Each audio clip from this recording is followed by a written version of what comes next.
To start off from the beginning, I was born with 2% kidney function, and throughout my life I've had kidney transplants and a lot of different surgeries, and I ended up having some pain that hit me. After a year of going through multiple doctors, trying to get treated, even going to my hospital, seeing my surgeons, stuff like that, they said there was nothing they could really do, and the only thing they could put me on was opioid medication. And that's when my dependence on opioid medication started. About 3 years on being on opioid medication, I just became sick of it.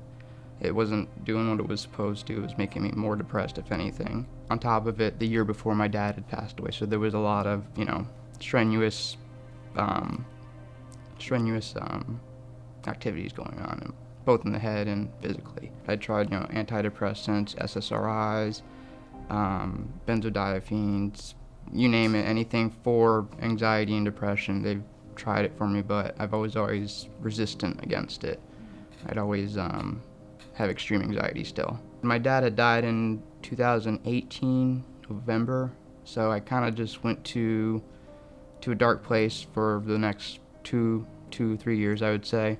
It really had to do with my dad being my main support structure, and losing that was just kind of unbearable, so needed to restart some things, but at the same time I wasn't getting out of the house. I was scared to drive because he actually passed away in an accident, so I was afraid to leave the house at that point. Mortality was a big thing that was thrown in front of my face again. Before I came into treatment, I definitely did have suicidal ideation, and I do have to say the first treatment did flip that over right away.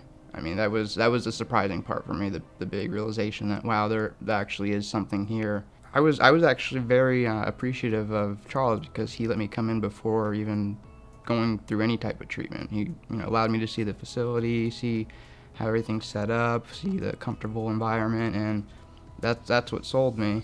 And then coming in, to actually talk to Dr. Ferber, I mean, there's no other doctor I've had such a profound experience with. I mean, he understands the traumas, and he understands what the traumas come out of. Going into the experience, I wasn't nervous once, Jess started giving me positive affirmations, saying, it's going to be a good day, nothing's going to go wrong. So it was those positive affirmations that just really kept me, at ease and really chill.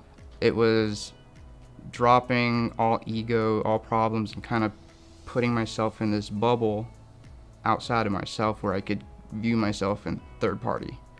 So any traumas that I wanted to think of, I wouldn't immediately react to them like I would before, where that'd be, crying or whatever trigger. It just didn't affect me. And I thought to myself, well, why does that affect me? And that's how I started getting through those issues of PTSD and trauma. And I mean, that's one thing I always noticed coming back. I was just thankful that there was a treatment like this, something that was taking my pain away for the day, something that was healing my mind, allowing me to think in different ways, allowing me to move past things. So the ketamine is a way to just sit there and focus on the right thoughts. It's a nice way to fall in and realize what you've been missing. And everyone here really do make it a safe space. I mean, I did not feel like I was in a hospital. I didn't feel like I was in a transfusion room or anything like that. It just, a very calm setting, a place where you can let go and know that everything's going to be okay. That's the best part about this place.